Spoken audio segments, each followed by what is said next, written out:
watching some of the firefighters. Where are see them?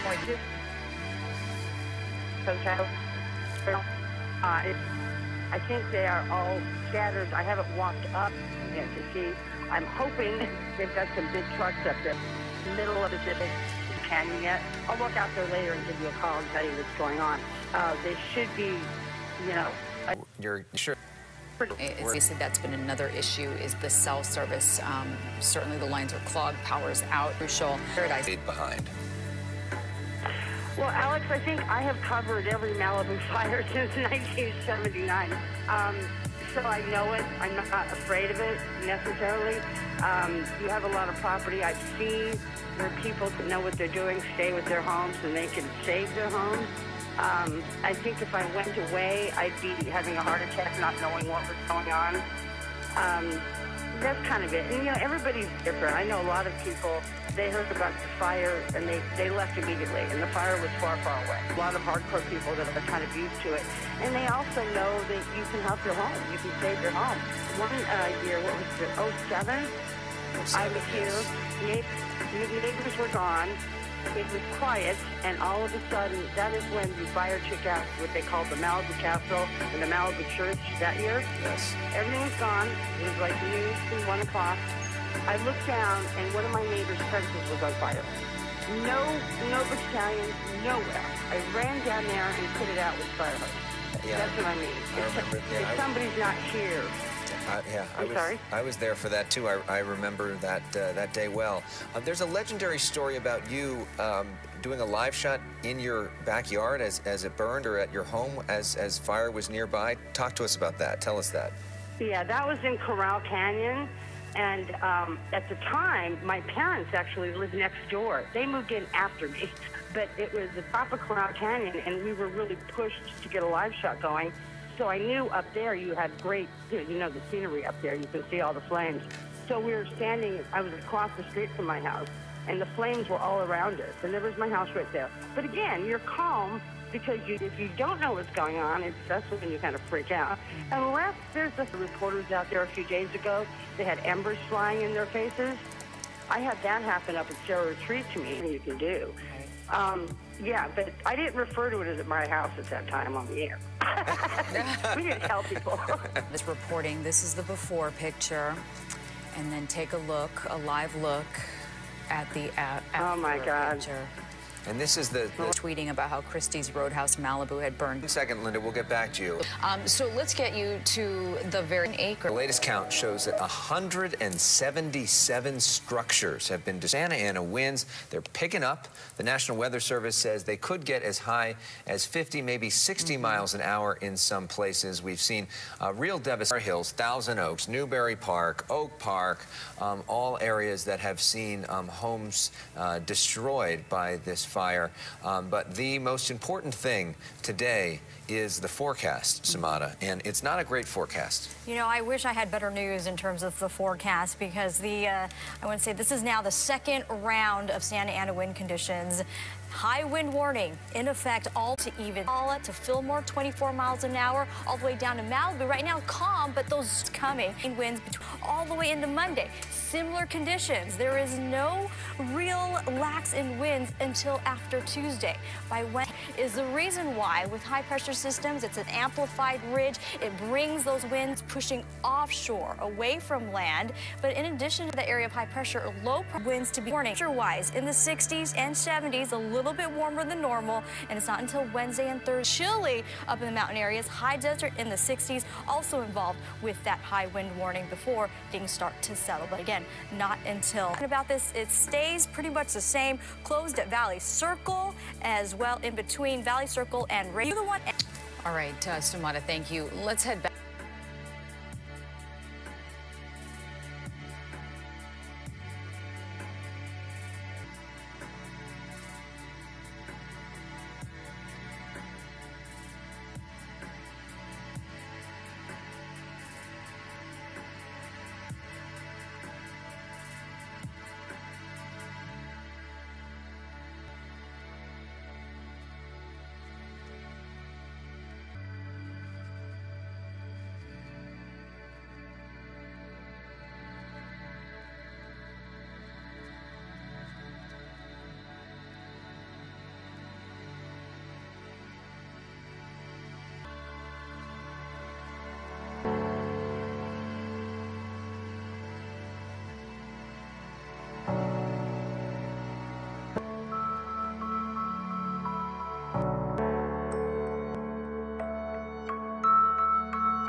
Here at Seminole Springs Mobile Home Park, and take a look at the devastation left behind, complete ashes.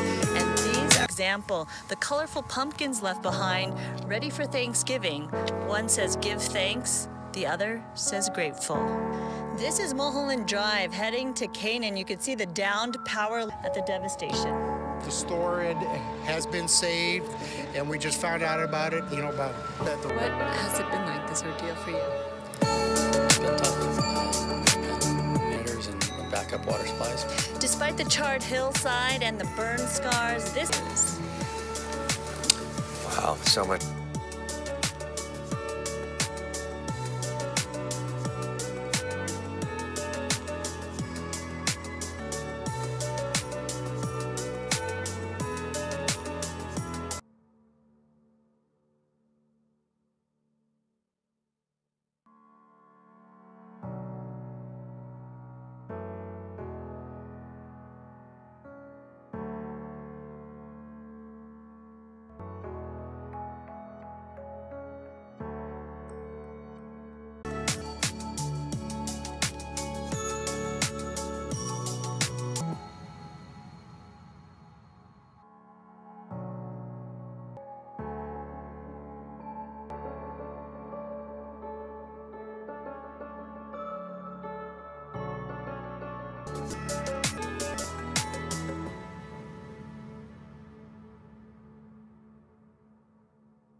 mandatory flood. Your streets department has committed resources and is actively engaged in protecting the communities in LA City and in Bell Canyon, and we will continue to do that.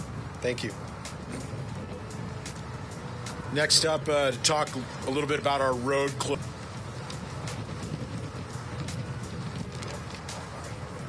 The main command post over at Camarillo Airport. The California Highway Patrol is working diligently around the clock to try to get the 101 corridor open. We are working in the final stages of that right now. We are hoping to get that open up by Las Posas by the Ventura County line.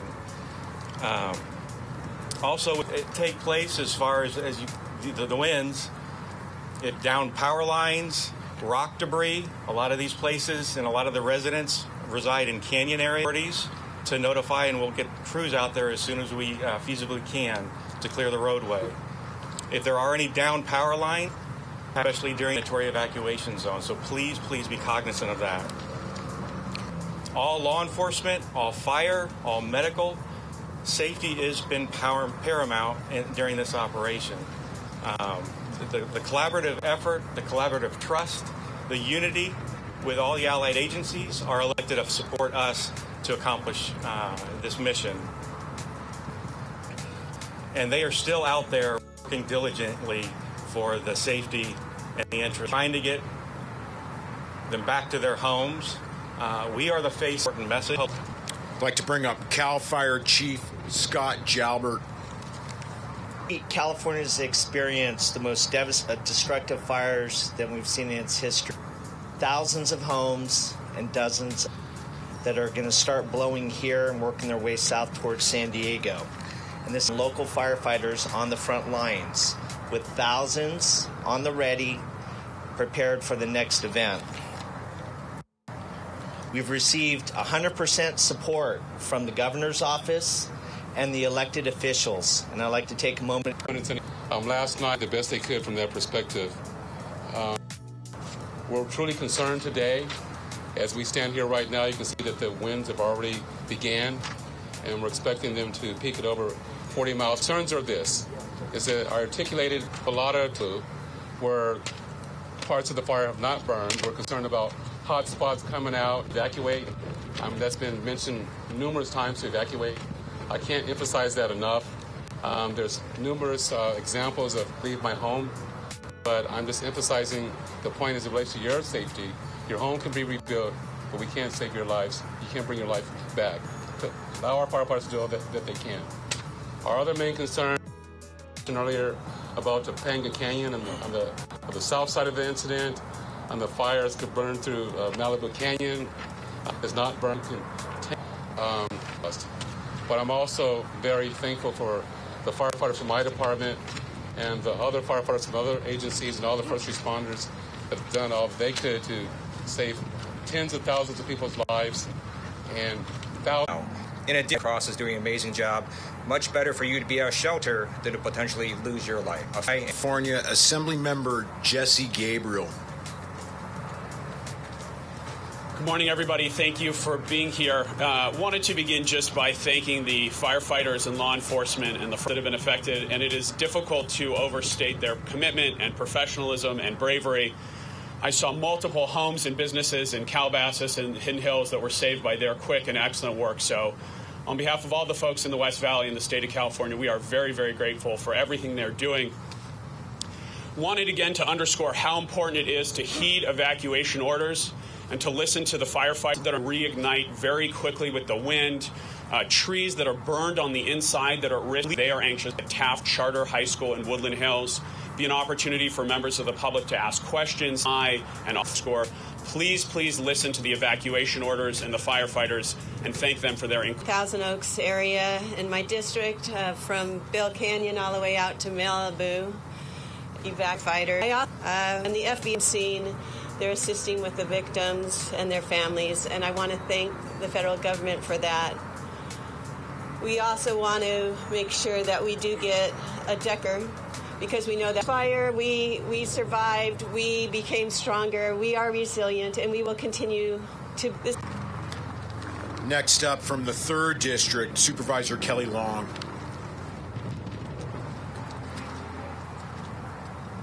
Good morning, Kelly Long, Ventura County Supervisor. They've asked me today to talk about recovery. Every time we go through this, people removal, public and individual assistance for those who need it. So we are requesting that also from the President. For not want anyone in harm's way. You've been given VCEmergency.com and also the Los Angeles feeds to make sure you're up to date on the latest information. We are repopulating in certain areas, but there is heavy wind till 2, making sure you take your medication with you. So please stay out of the areas, and we will get this recovery as quick as possible. Thank you.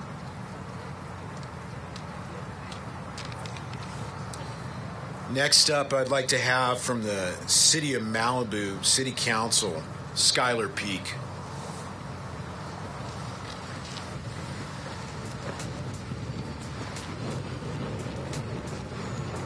We have 50 homes. It's a very tight-knit community, although it's spread out. A lot of people remain on the ground there, and I urge you to leave the area if you're not prepared to deal. Our generation, every member of the first responders and the thousands of them that are currently working structural Bell Canyon to do everything to get you back there once it is safe. The immediate fire danger will be in place for days, and I just want to urge you to be safe, seek shelter in an area where the air is breathable. All of the other agencies that are coming to support us in California, Nevada, Arizona, and elsewhere in the nation, we thank you. Next, I'd like to ask the mayor. Woman Alicia Weintraub. The Woolsey fire is the worst fire emergency in the history of the city of Calabasas. We have lost 9 single-family homes. We've had 2 commercial buildings significantly damaged. All areas of the city east of Airline Heights neighborhood under mandatory evacuation. If you have any questions whatsoever about whether or not you are under mandatory evacuation, you can go to the city website at www.near the short time. The areas that look to you as being safe, look to you like you could return, are until the emergency management people you see behind me say that it's safe to return. All non-emergency services in the city of Calabasas on your center are locked. And if there's any issue regarding cloudiness or smell with the water, dealing with just this morning, service is restored. Please cooperate with the mandatory evacuation orders, and we will get notice out that it is safe to come back as soon as we possibly can. We're very thankful to spend the fan Calabasas, and kind deeds are coming in from all over, and we appreciate it. The best thing you can do is contact the Red Cross, who is running our evacuation centers. And if you have donations that you want to make, you want to give them to the Red Cross. Gusts of wind. Yesterday, when I went and did the assessment around the city of Agora Hills, I personally saw flare-ups where we had to bring in, the schools are closed. I agree with Mayor Gaines. I don't need to repeat it, but if non-emergency facilities are closed, the city is watching this closely, and we will be in touch as soon as we can to let you know. Just follow our website, tell you how, and we will. And here we have Deputy Chief Richmond, Chief Lorenzen, Chief Jalbert. Matt, while this has been going on, you've got a hell of a move up going there in this fire. Within the footprint, we have unburned a brush in the footprint that has the possibility with embers and hot spots to burn. So we're concerned about embers creating additional fires within the footprint of the fire. As I mentioned earlier, that we only have 10% containment around the entire fire. So we're not concerned about one specific point as it relates to this fire escaping our containment, as we're concerned about the entire incident from the east side, south. The only thing that we're not concerned about is where it hit the ocean. So other than that, we're extremely concerned. We've asked our citizens to evacuate. We have all available firefighters out there on all perimeters and all unburned areas of this fire trying to protect the structures and put the fire out. Maybe I should clarify. Are we talking about the possibility of this fire going south and west along the coast of Malibu, south of Pepperdine, given these winds? Will it turn the corner and head south? Do it. Either bulldozers, camp crews, or both. We have all of it available bulldozers, aircraft, and firefighters throughout the incident trying to keep it from going that direction. Do you know anything about this clear-up in Chatsworth? We have companies on scene fighting the fire as we speak. Chief, do we have a clearer picture now on the number of structures lost? Number two, we'll be able to give that to you, but we're giving you updates as we receive them. Chief, is there confirmation about the 2 fatalities if they are? That's being investigated by the Sheriff's Department and the coroner, so once that information is available, they'll release it. I think that if you live in California, it's evident drought. So the fuels in this region are extremely crisp and dry. We've just experienced the hottest summer on record. And after that hot summer, we're in the Santa Ana wind-driven part of the fire season right now. And as to climate change, we're challenged as it relates to mutual aid resources. But the fact of the matter is when you look at the state of California that was mentioned earlier by my counterpart from Cal Fire, this climate challenge is statewide. Typically, this time of the year, when we get fires in Southern California, we can rely upon our mutual aid partners in Northern California to come assist us because this time of the year, they've already had significant rainfall or even snow. And as evident by the campfire? Yeah. The campfire in Northern California, which is larger than this, more structural.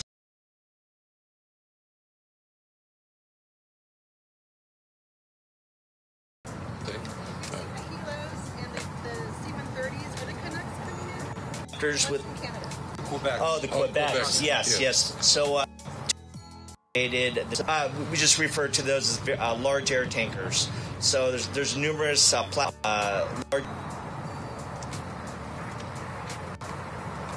Yes.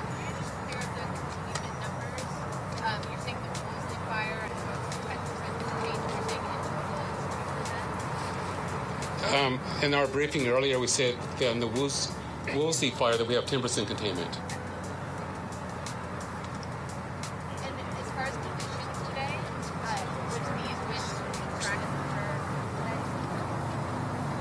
with the conditions that we're expecting to right now that are blowing, at the peak will be at 40 miles per hour. So the perimeter of the fire, and then structure protection. And we've contained structures. Focus a lot of effort on containment of the fire, primarily focused on evacuations, rescue, and structure defense. 10 miles an hour, it's going to cause a lot of problems. So you saw earlier this morning, we saw the big heavy airplanes dropping retardant yesterday evening when the winds started to calm down. We dropped as these winds progressively get into the 30 and 40 mile per hour ranges. The fixed wing and rotary wing aircraft become less effective. You can imagine dropping a cup of water with these winds and the liquids go all over the place. So with that, the winds are going to hamper air operations today, and they will do the best. Time for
This is an area where we saw some flare-ups yesterday, and we're seeing through some of this smoke. So that gives you an idea of how the firefighters have moved in, acted quickly and swiftly, and have been able to really get a handle on this, because, boy, there was a moment in time where in the shot you had the flames and then you had the homes just yards away. You can see the fire retardant there, who's in that they know people are stressed out. They want to go home.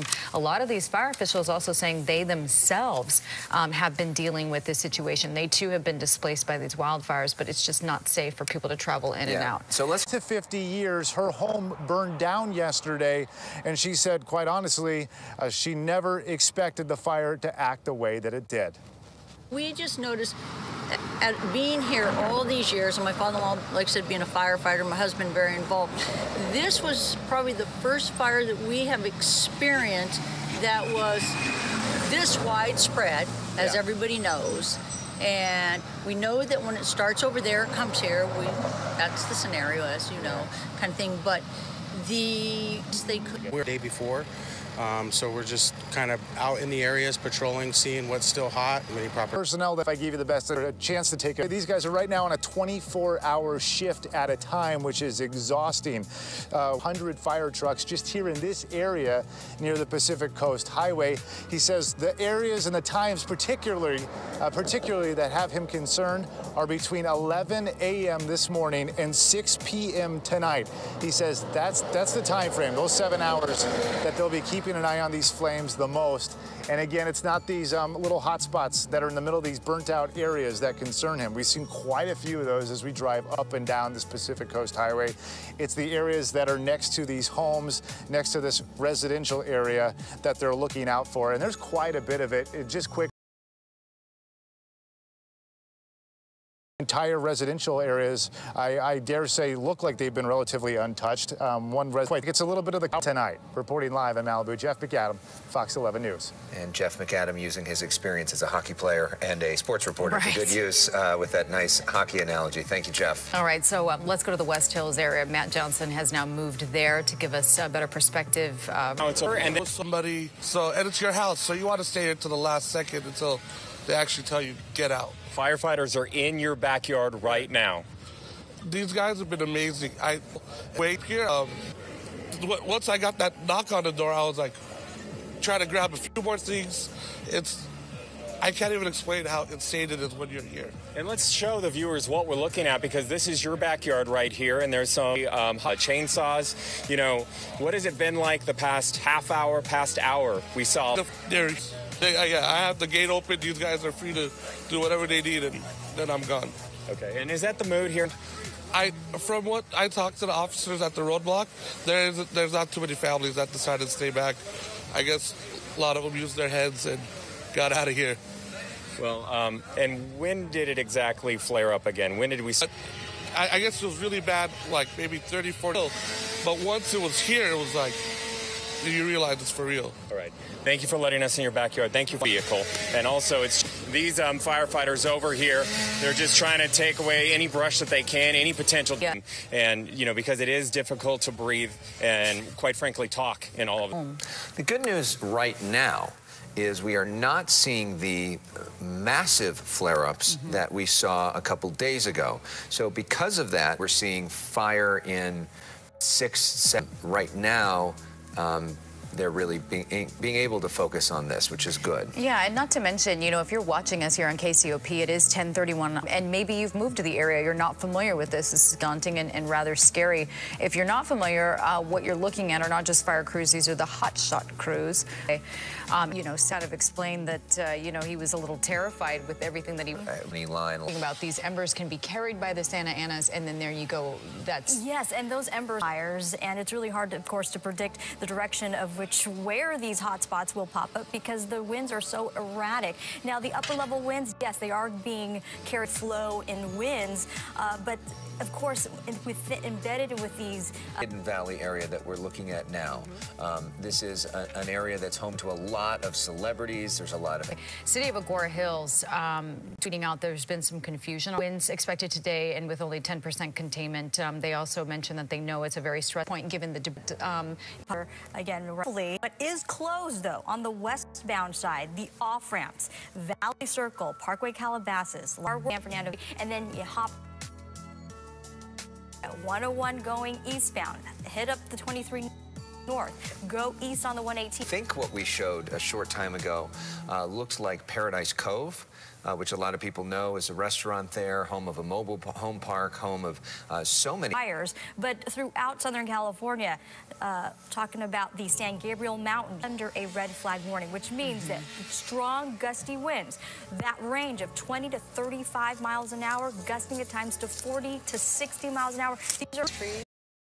We just tweeted out some information. It says a Malibu official says that the city councilman Jefferson Zuma Wagner is in the ICU unit of a hospital after losing his home in the Woolsey fire. And so we're working to get more information about that. One can only imagine if he was hurt or if maybe just overcome by emotion as a result of losing your property. Obviously, like fire officials have been saying, it's a... We saw a lot of the horses taken there. We saw all sorts of different animals taken there in those desperate hours as the fire raged. This, we believe, is another end off of Malibu as we widen out. And speaking of Malibu, Malibu, a better sense. And look at all the charred, completely different view for folks there as well. And the vegetation. Seems like everything south of Pepperdine, for the most part, has been okay, which means that that has not burned, which means that that is taking the fire from going from Pepperdine about Nobu, the Soho House. Malibu. These are all spots that are in the... Saying earlier, yeah, is it's an open line. And because due to those erratic wind conditions, the fanning as well as Mulholland Heights, an area of Malibu, all of those areas under mandatory evacuations. And we can't stress this enough, just like the fire officials. Don't wait for fire officials to tell you to leave. Use your gut. Air quality, of course, is a given. Heavy smoke in the area. If you have respiratory issues, please get out of the area if you can. And you don't even have to be living within the area. You can smell it miles away. Close your windows, shut your doors, limit your outdoor activities. Red flag warning, like I stressed earlier, in place through Tuesday. So we're not a one-day event or a two-day. We're talking about 3 days of not just red flag warnings, but high wind warnings. We're looking at winds to increase to 25 to 35 miles an hour. This is considered sustained wind conditions with gusts, those random gusts between 40 to 60 miles an hour. And because we're dealing with the areas along mountain ranges, isolated areas could be dealing up to 70 miles an hour. And the red flag, the high wind warning, is not just particular to the fire area, guys. We are looking at the same type of terrain, same type of Santa Ana's as well as San Jacinto.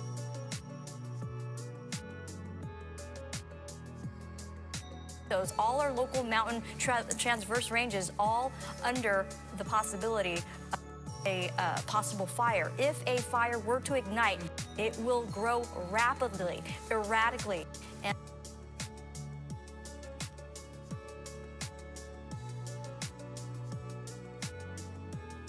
again, the unpredictable nature of what these firestorms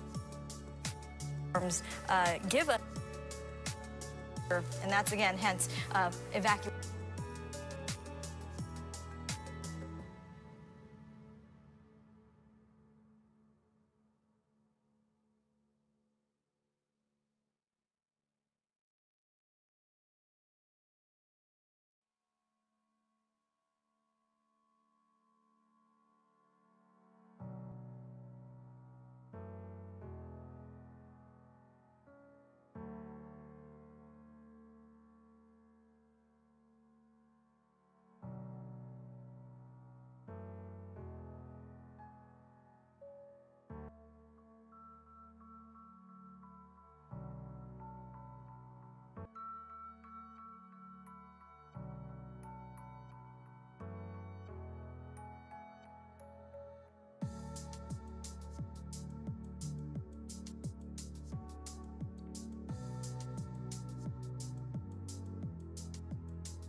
was showing us earlier today, and we were showing you in those live pictures that we were bringing you all morning long on KCOP 13, you can see that there is less smoke now, and also building fire breaks. So what you see over there in the distance, those people in orange that we were showing you are the prison crews that are working very hard, and they have been throughout the morning, throughout the afternoon, because that is the risk right now and the fear in this neighborhood, especially in the West Hills.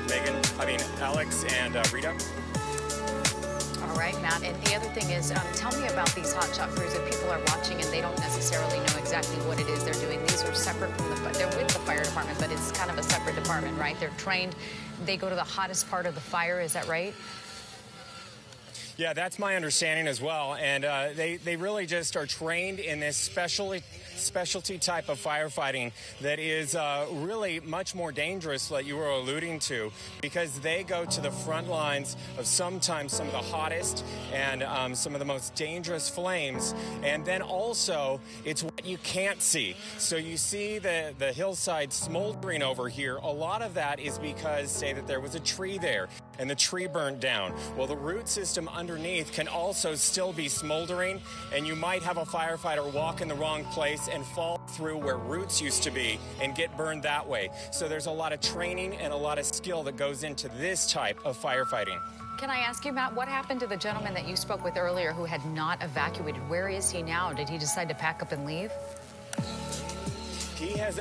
I spoke with him before and after our conversation live this morning, and he told me that his truck was already packed up, ready to go, but he still felt that it was safe enough to stay behind because what we've been able to notice is that we don't see any active flames from our vantage point right now, and we see a lot less smoke. So that put his concern at ease enough to be comfortable enough to stay behind right now.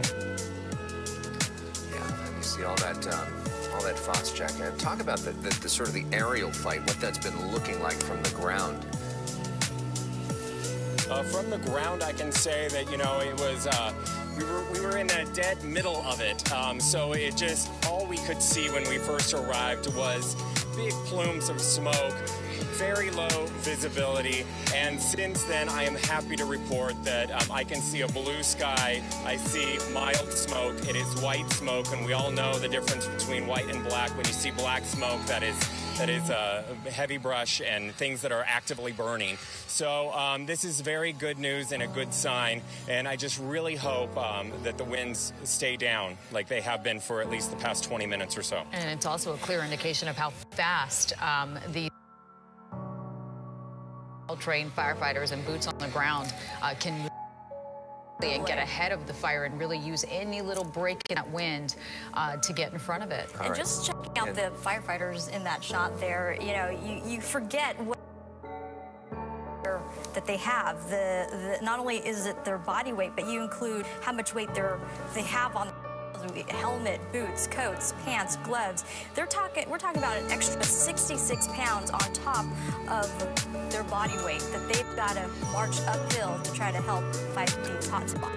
You see some of the inmate crews that are out there as well working on this. We will get back to Matt, but we're glad to see some of the progress that's being made there in West Hills. So we see the wind, though, and due to the expected return of the Santa Ana winds, they're back. The red flag parking restriction program is now in effect. So the LA Fire Department warns that illegally parked vehicles are going to be so drivers should be on the lookout for red flag day, no parking signs. This is posted in very high severity zones. When you park, it's nearby. Some of it's kind of confusing because for some reason, almost every parking sign in LA is confusing if you look at it. Because there's a sign and three other signs that say no parking here and this parking yes and here and no and permit and all that. But this is the one in red. It says no parking, and it's actually parked in some of the, especially in a lot of the hills. We see this in some of the hills near West Hollywood, the Hollywood Hills that have a lot lot of these up, and part of the reason for this is some of these really windy, tight roads that are hard to pass anyways, and are often, I mean, I don't know how people get in them in a Prius, you know, right. getting up and down there. They need the space for the fire trucks and for the equipment to move in. Here's something else. Ventura County Fire Department just put this out as we take a look at Matt's live picture here. As we watch these fire crews and hotshot crews do what they do, is there are at least 20 water-dropping helicopters assigned to the Woolsey fire right now. And then, of course, incident commanders say that they're going to just pretty much watch the winds, and that's going to dictate how often they can have these aircraft flying over. The hope and the goal is that they'll be in the air, but like you mentioned, Samara, they have to fly very low in order to really precision aim, to properly get to the area that they want. So precision FOS check dumping, if you will, so that way you get to the areas that you specifically want to target. And we've seen such incredible work, of course, not just for folks that were flying in the air that are driving those air tankers, but the boots on the ground, like you had mentioned, Rita, working very hard round the clock to try to put out any new spot fires. But yes, we're going back to the main concern. Much of Southern California under a red flag warning, which means strong, gusty, northeasterly, easterly winds with wind speeds that range of 25 to 35 miles an hour. Gusts could reach as high as 60 to 70 miles an hour in some isolated spots. And with those type of wind conditions, it is going to be a very tough firefight, not just for today, but we're talking all the way through Tuesday evening. Wow. That's a long time to be dealing with such conditions, and very dry conditions, 5 to 10% relative humidity. There's not a lot of moisture in the atmosphere at all to help out with this firefight, as well as, again, with these strong damaging winds, associated with that is the unforeseen portion, which is the downed power lines, power outages. Sure. So what we're looking at now, these are some of those inmate crews that are doing their work. The areas, a lot of areas have been hard hit. We heard from the mayor of Calabasas saying that this is the worst disaster in the history of their city. But the place that seems to have gotten the worst damage of all, though, is Malibu. And to a degree, Agora Hills in the Canaan area, the sort of Agora Malibu border, and then the city of Malibu itself. We sent our Sandra Endo out to get a closer look on the ground of exactly what was damaged and what was not, because a lot of those roads are impassable. It's hard to even see from the air because of all the smoke. Here's what Sandra found. Sad to say, here on Canaan Road, Christie's completely destroyed by the fire, along with the farm across the street, Southland Farms, here on Canaan Road at Sierra Creek Road. But the homes just behind Christie's on Sierra Creek Road, they seem to be okay. It's terrible. Like, honestly, I was here for the 05 fire, and it was insane, but this is just absolutely devastating to see so many homes down. It looks like a war zone here at Seminole Springs Mobile Home Park, and take a look at the devastation left behind. Complete ashes, and these are people's homes where they lived, where they created memories. You can just see, for an example, the colorful pumpkins left behind, ready for Thanksgiving.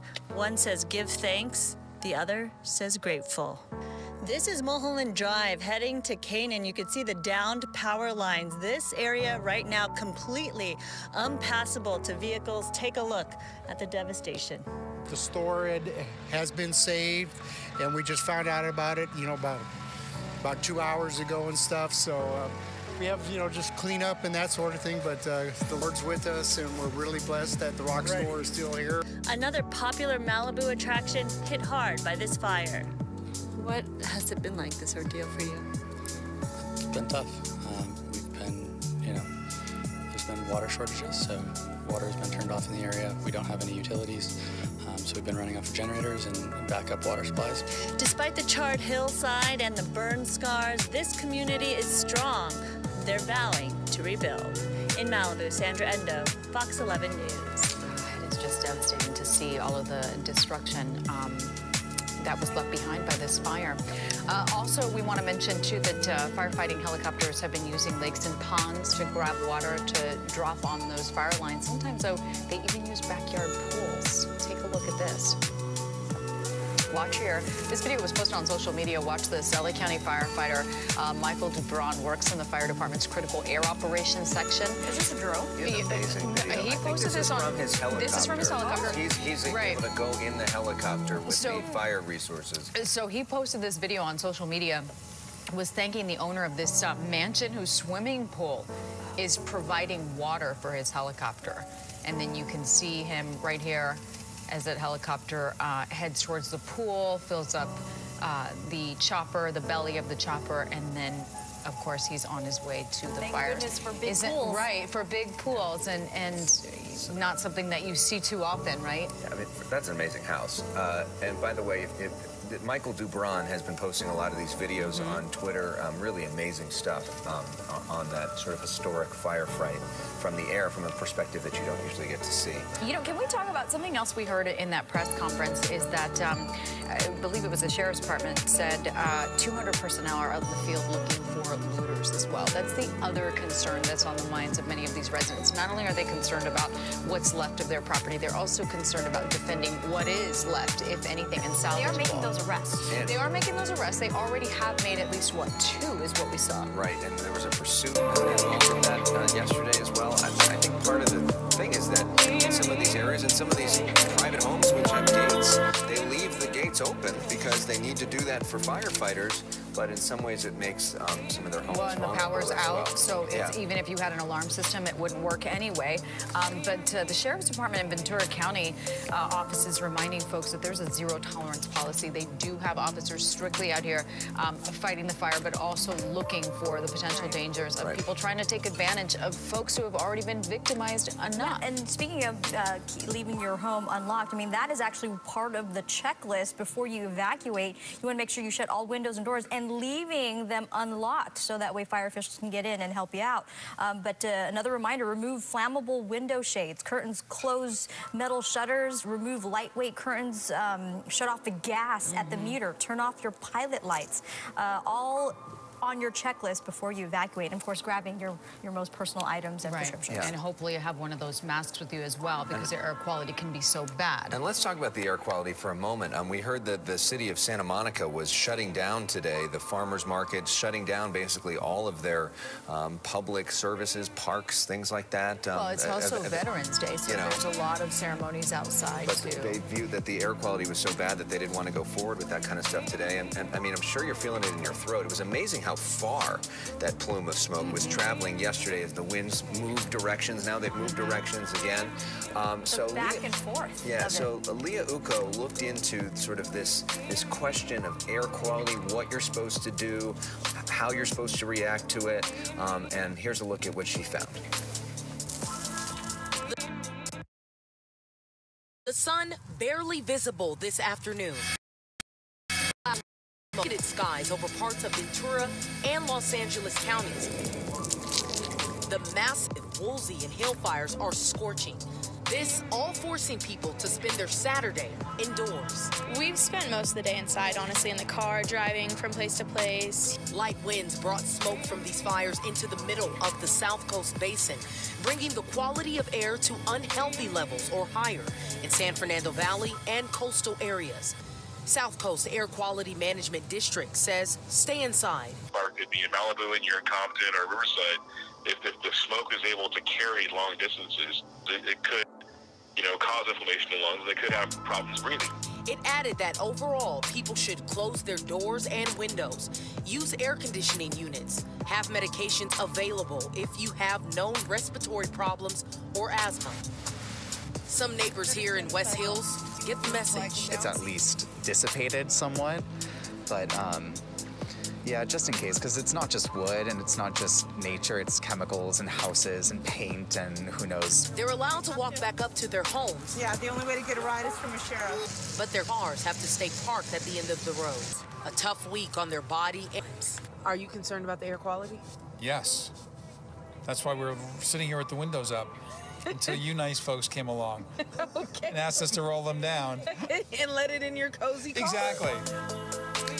That's funny. All right, we were like, look at Santa Monica. You can barely see this. This is the view from the Santa Monica headed towards the Malibu direction. As I just mentioned, City of Santa Monica canceling the Santa Monica Farmers Market, all community and cultural services. Talking about the swim center, the skate park, field permits, tennis, all that it has been canceled for the day because of concerns about air quality and not wanting to have people outside unnecessarily today. You know, we talk about Santa Monica. You look at the pictures of Santa Monica, and it's just so thick. It's in the air. You can feel it. But, you know, I was telling Samana earlier, Alex, I live at least 40 miles away from Thousand Oaks. I could smell it. I had to go inside, close all the windows. It was just so bad. Even your pups are affected by this. Obviously, they have very sensitive snouts or noses. So you just want to be extra careful and stay indoors, right? If you have respiratory issues, if you have a little bit of asthma, it's hurt, as a matter of fact. You say, oh, it's far from me. Even though we're this far, and the truth of the matter is it's going to get in your lungs. Yeah, you want to, whether or not you realize it. Limit your outdoor activity, for sure. For the next couple of days, it's going to be smoky even after the red flag warning expires on Tuesday, because we will be dealing with this type of weather for, again, several days before things start to clear up. And it's the back and forth of these wind conditions. The Santa Anas, look at that. That is from our roof right now, and it looks like just a deep marine layer, but that is not a marine layer. That, indeed, is just... Yeah, this is West LA looking towards Century City. Correct. Wow. Correct. And it is a smoky mess throughout the region. And here's a look at our weather alerts, guys. So, yes, we are dealing with a red flag warning, which means that we, under a red flag warning, expect very gusty winds from the northeast, increasing eventually through this afternoon and into even tonight. The strongest winds, 25 to 35 miles per hour, sustained with gusts between 40, 50, and even 60 miles an hour winds at times. And even those isolated areas when you're dealing across dry brush, the dry chaparral, creating again widespread possibility. Initially seen at one point, we saw the fire. Now we can see through the smoke, so that's a good sign, Matt. Absolutely, and it's a good sign to see some of these hotshot crews leaving. They're going to be going to a different area. So this is prison crew out of Santa Clarita. This is 14-1, and they've been carrying around all this heavy gear, and we also have 14-3 here as well. And you know what? It's a lot of chainsaws. It's a lot of heavy equipment along with their body weight on this steep hillside. Over here you see another firefighter just watering down some of those flare-ups, and that's what they're most concerned about. See, you can see some flames over there underneath that fire retardant. We are live in the West Hills area. We have been all morning long, and I have to tell you this much, we are able to breathe now. We can see a blue sky, and it's because of these hotshot crews and these inmates along with these other firefighters. Now, in case you're wondering about these inmates, why do they get to come out here? Why do they wear the orange? Well, it's to identify them. They stay in a group. This is part of their good behavior within the prison system. And you know what they get paid? $1 per hour, according to those inmates. So that is the very latest here as we continue to fight some of these flare-ups, but it is looking for that. It helps them to reduce their sentence and good time, and there's a whole thing that goes with that. All right, it's one of the areas that's hardest hit. There's a councilman there who is named as Zuma Wagner. Zuma's his nickname. And apparently he is in the intensive care unit after his home was lost. So we are rooting for him this morning. And then there's also this note. This is also coming to us via Twitter. This is a gentleman. His name is Jim. I'm sorry, I can't see that. He's 70 years old. He lives in the Malibu area, and he is apparently missing. His home burnt in the fire, and his brother-in-law is asking for help, for the public's help. Jim Glimpf? Jim Glimpf. Is his name. 70. He lives on Retweet some more. Yeah. And you know, the cell service there is very bad, if not non-existent. A lot of the cell phones have died. There's been power problems in a lot of places. So it is possible, and we're hopeful that he is somewhere else, but just not been able to get the word out. And as we've seen in some cases, like with the Sheens, you know, you put it out on social media and you eventually get word, or someone comes across them, you know, people are checking their... Zuma Beach found them, and then sort of the Fox 11 crew was able to connect the two of them as well. So speaking of the Malibu area... That is the area of sort of greatest concern this morning. Jeff McAdam is in Malibu. He's at Canaan, the artery that connects Agora Hills from the 101 down to Malibu. He's very close to Zuma Beach.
and that is the threat not only of the fire that has been through here with hotspots, but of course more fire as these winds, as Marquine has been talking about, are expected to pick up. The good news is right now they're very calm. Firefighters who've been on the fire lines for a couple of days. But I want to show you where we are. We are on the PCH right now. We're in between Canaan, east of Canaan, and you can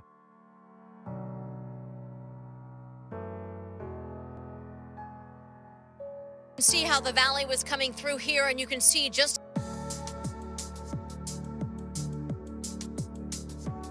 over the last couple of days, not only destroying this car that was abandoned there, and that is not the only home that has been lost here in this neighborhood. Take a look at this video. This video is from a fire last night, and it happened not too far from here, just up the road on Ramirez Mesa Road. We are told this home started burning late last night. One of several more that were lost in the last 24 hours, but you gotta remember.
I'm going to start out with the most current numbers.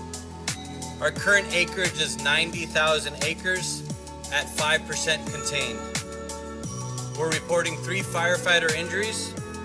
Total firefighters assigned to the fire right now is 2223, or correction, 3223.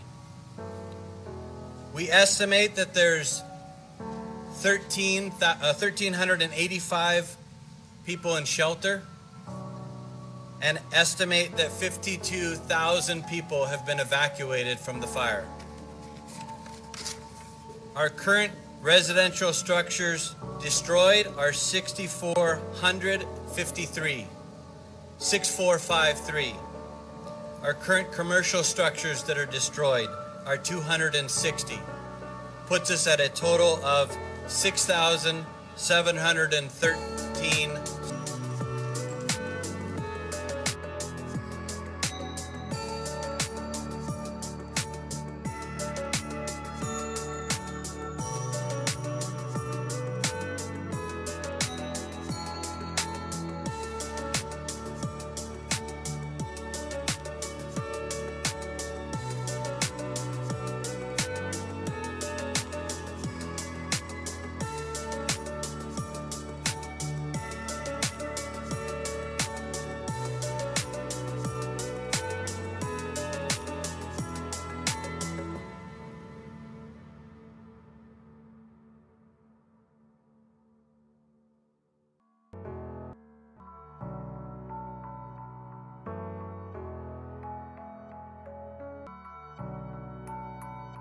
Plants, the chaparral.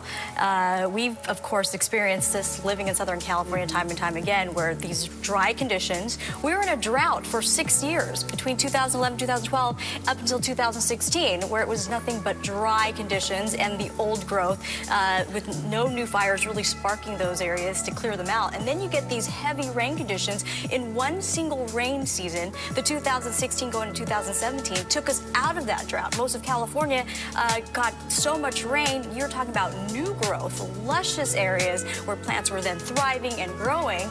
And then now here, early in, after the last season's rainstorms, we're now at a deficit when it comes to rain amounts. And then the growth, the new growth is also now dry. So you have old growth, new growth contributing to the very dry conditions, tinder dry. So when we get the Santa Anas, obviously winds don't spark the fires, but 95% of fires is caused by humans, that any spark, any ignition can then grow rapidly.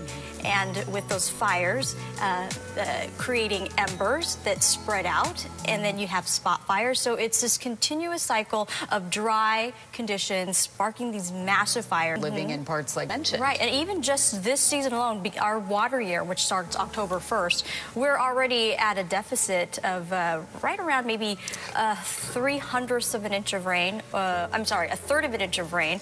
Already going into, brings in the Santa Anas, that northeasterly flow that pushes the winds offshore, and with flows, it warms us up, but it dries us up. And again, when that happens, a red flag way through January 12th. It was the Sunday morning as that's a school. Malibu that is iconic. People all over the world look to this as the promised land, relate to the fact of what's occurring in Malibu.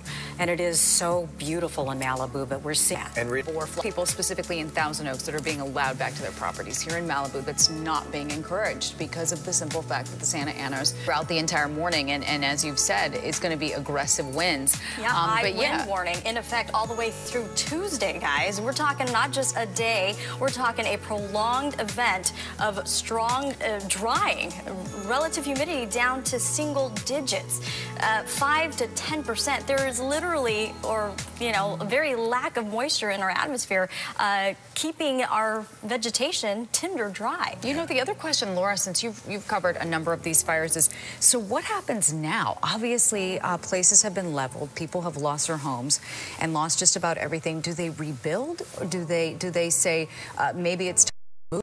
This could happen again?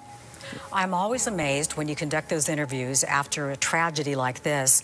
I would say about 95% of the time, it's a calculated risk. They want to stay there.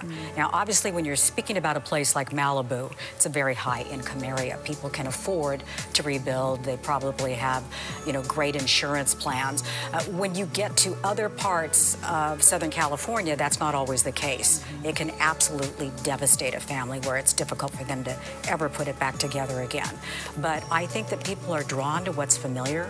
They went there because they loved it, and they want to stay there. Well, and the sort of crazy thing to think is that we're all living in earthquake country, knowing that, and we could have a earthquake that could happen in one of the greatest parts of Southern California, which is Malibu. Samana, I was just thinking, you were talking about the rainfall totals and the drought that we're in, and I know that this particular science is not exact, but the long-term forecast for this winter, are we looking at a wet winter? Are we looking at a dry winter? Do we know yet? Well, we are hopeful for at least an average winter. The long-range information that we've been getting is that we're hopeful that we will be getting at least the average rain season and maybe even a little bit more, which, you know, is good and bad at sides. And Samara, what you just mentioned, we saw it played out last year. We had the fires in December. We had those huge walls of mud that came in January and devastated Santa Barbara. Yes, Montecito, and people died in that situation. We're sort of set up for a similar situation. You can imagine if there is massive rainfall in Malibu or someplace like that, it's just set up for a mudslide. Yeah, there's nothing holding back the hillside. And it was the double punch that people talked about in Montecito. Right. You know. Just out of curiosity, Laura, when you've been out there, is there any one thing of things that they should have in their go bag? We talk about medications, pets, pet medications, pet vaccination forms, important documents, identification. Is there anything else? I've actually found people to be pretty well prepared because we are in earthquake country. I think most folks do have an emergency plan in place. A lot of what happens is, what time of day is it? Are your kids at school? Do you know where your pets are? All of those things can make something more difficult. Do you have a generator? That's one thing that my friend Linda said. She does not have a generator, her neighbors do. And that it was a little eerie for her to be in the complete darkness and only see a couple of fire engines around and not knowing how close those flames were coming. The phone's not working very well. She finally did get one cell phone to work, and at one point a hard line was working. That's pretty isolating and frightening. And I saw that being in Calabasas the other night reporting where we had one bar, maybe at some point there were no firefighters there at all, and the flames just approaching your backyard, and what are you supposed to do? You know, some people fled, but some people said, I'm going to protect my turf. And one of the dangers today, Laura, is that we've been focusing on Agora, Calabasas, Thousand Oaks, Westlake Village. These winds today are going to be spread all over Southern California, the Inland Empire, Orange County, areas that have not burned in a long time. They're at risk today. Absolutely. That's a very good point. And just to see the flames in the San Fernando Valley, West Hills, pretty unusual. That is unusual. When those winds shifted, you can speak to this, Samara. It was quite an occurrence. Oh yeah, when winds shift, especially when you're also dealing with weather, strong, massive flames that create their own weather systems. And when you get hot, rising heat in the atmosphere, it collects. There needs to be something to replace that rising hot air, and that's the cool air at the surface. And it rushes in as fast as the hot air, of course, makes its way into the atmosphere. And then by doing that, it creates a vortice. You're talking about winds that gush upwards and in all different directions, and it makes it really hard for firefighters to, of course, pinpoint where the next fire will be. Embers, another reason why it's really hard to predict. And these are some of our red flag warnings today. Red flag warnings, and Alex, you said it. Conditions are not just where the Ventura County and LA County exist. We're talking about similar conditions across our region. The San Gabriel Mountains, the San Bernardino Mountains, the San Jacinto Jacinto Mountains, down towards, of course, the Santa Ana Mountains, down towards San Diego. We are looking at high wind warnings in effect throughout our entire region. Wind speeds 25 to 35 miles per hour at times, and that's sustained winds. That's not even talking about gusts. The gusts come in to a range of 40, 50, 60 miles an hour, and even those isolated areas can even approach 70-mile-an-hour winds. That's almost hurricane force winds we're talking about. So damaging winds like that causes trees to fall over, power lines, power outages. And that's the reason why fire officials are saying you cannot return back to parts of LA County. Exactly. Even though people see these images and say, well, I think it's safe now, or the winds may have died down, it's time to, you know, go back and check on our property. Not the case. Okay, so there's a news conference that's going to start at 9:30, which is hopefully where we'll get a little bit more information. Matt Johnson is over at the Command Center in Thousand Oaks, where we await that press conference. But Matt, last time I saw you, we talked about how there are 3,000 personnel on the ground. Favorable winds last night allowed these firefighters to take advantage and set up more containment lines overnight. Yeah, and you know what? The mood has changed because the winds have changed. You can see the trees behind me. The winds are very much so picking up right now as we're here at Conejo Creek Park and Command Post. And I have Scotty Jalbert, who is with Cal Fire Fire Chief from San Luis Obispo. First off, thanks for helping us out down here. How is everybody holding up? Everyone's doing a little better this morning. Overnight, the weather moderated a little bit. We had some cold temperatures, so spirits were pretty high this morning.